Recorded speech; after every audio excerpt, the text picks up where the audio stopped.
So if I could introduce our first speaker, Martin Houston, COO of BG, talking about LNG.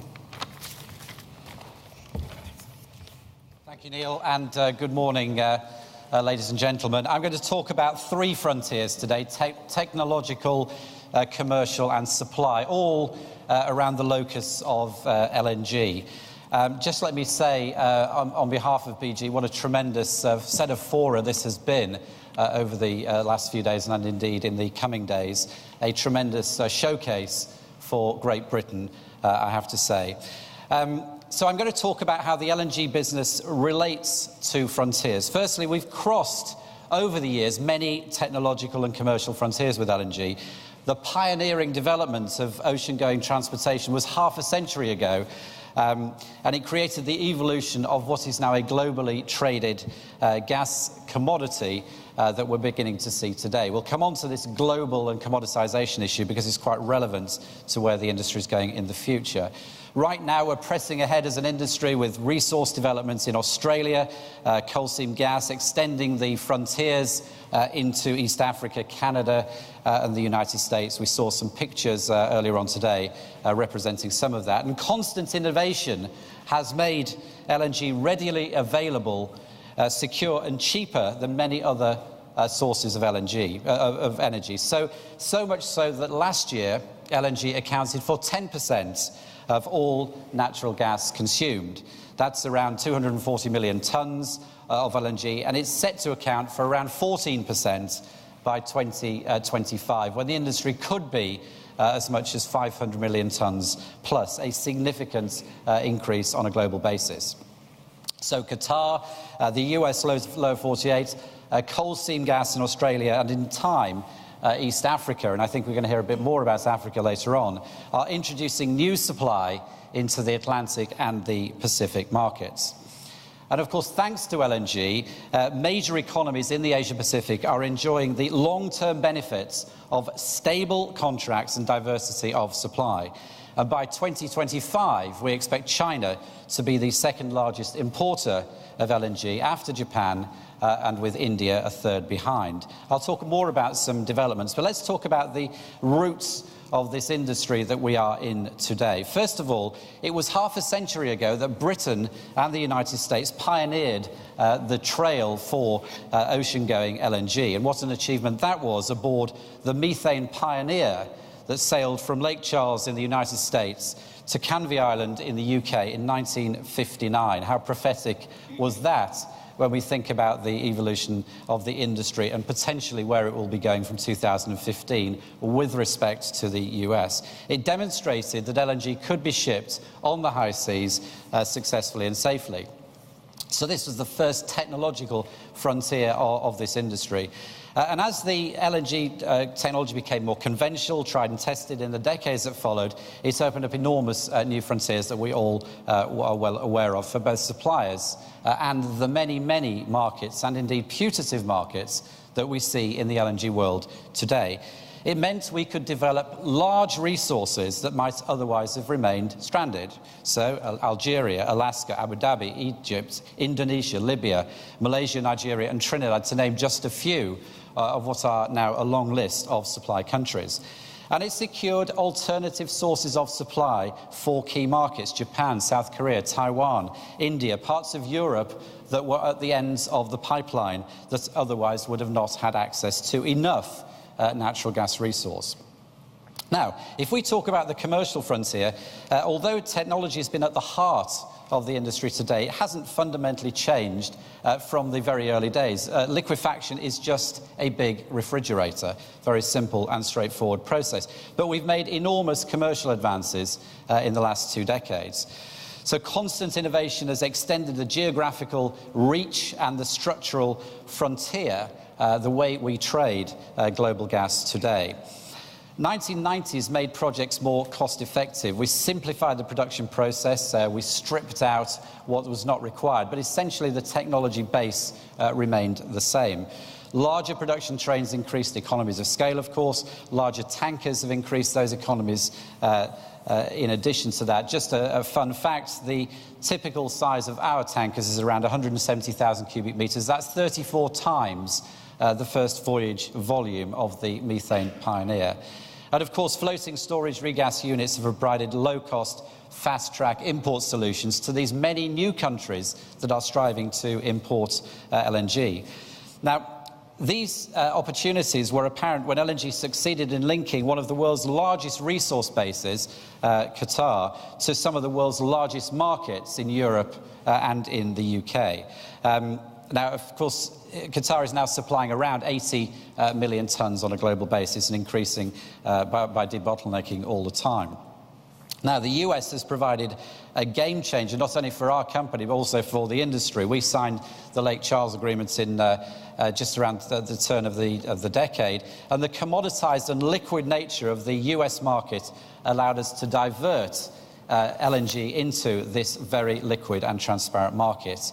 And we created, as a result of it, a new commercial paradigm, a business around a flexible trading model, quite different from what we'd seen in the past. It was no longer necessary to rely on point-to-point, G-to-G sponsored trades in the industry, which had been the basis of the genesis of our industry. So the model gave us new flexibility and the ability to cultivate new customers further afield. And since then, new sources of LNG have added to the global mix. Coal seam gas in Australia, scheduled to deliver somewhere around 60 million tonnes of new construction coming out of Australia, around 3 by 8, say 24 of those coming from Curtis Island, 3 projects in Gladstone Harbour.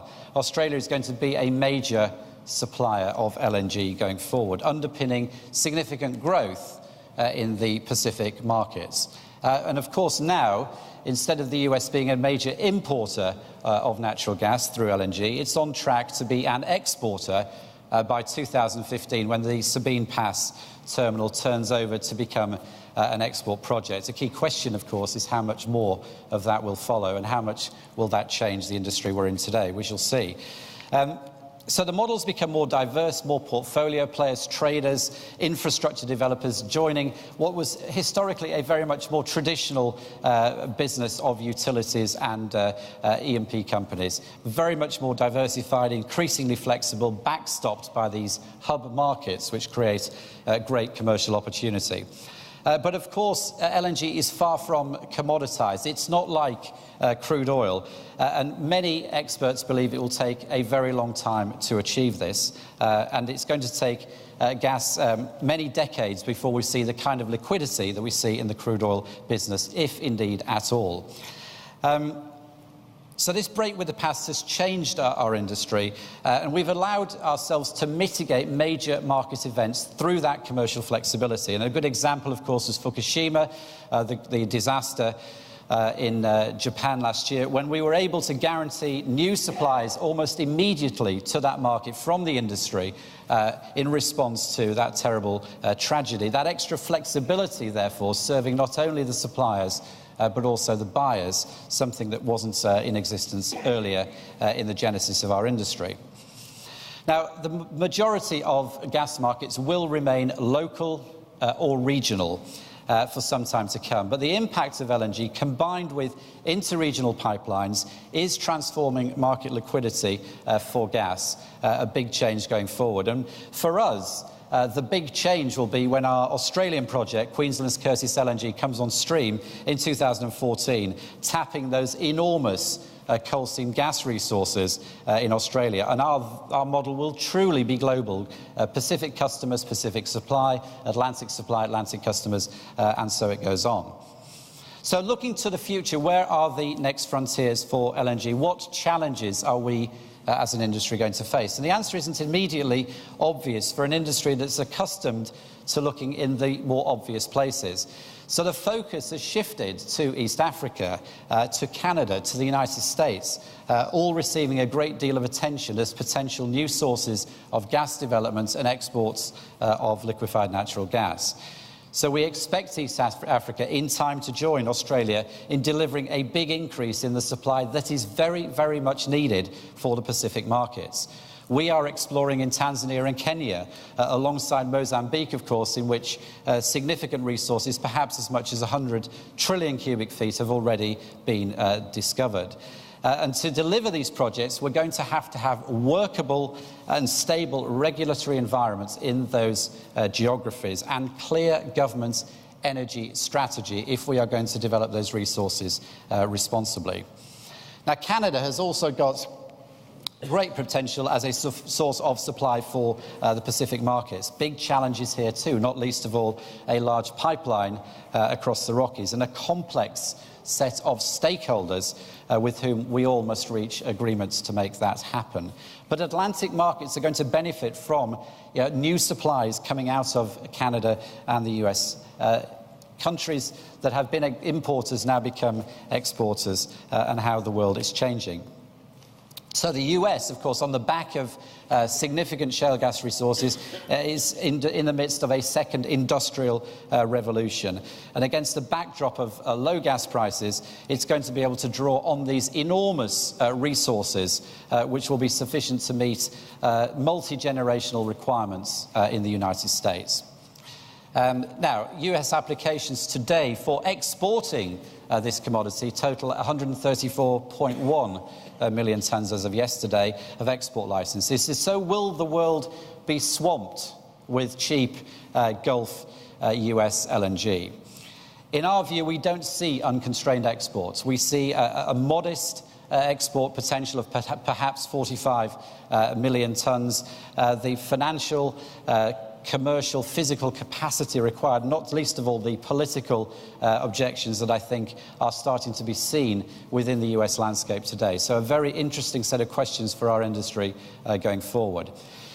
But innovation is continuing to drive developments elsewhere. Floating LNG, we saw on Andy Brown's slide the enormous scale of Prelude LNG. Of course, Petronas is also developing something of much smaller scale, but floating liquefaction is here. It's here to stay, and it will very much be part of our future. We're seeing new buyers, a plethora of new buyers, particularly around the Baltics. Poland is a good example, and also to replenish diminishing supplies in what were export countries. So Indonesia, the Netherlands, Malaysia, just to name but a few. So there's a great deal happening.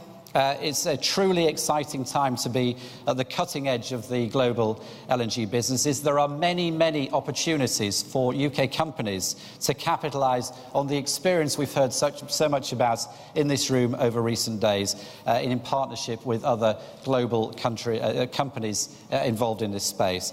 To sum up then, I think LNG will play a major part in pushing out the future boundaries of the global gas revolution. Innovation in LNG will extend geographies where the industry can operate and the commercial and structural frontiers that will determine how we will evolve as an industry. There is a great deal to play for, ladies and gentlemen. I thank you for your attention.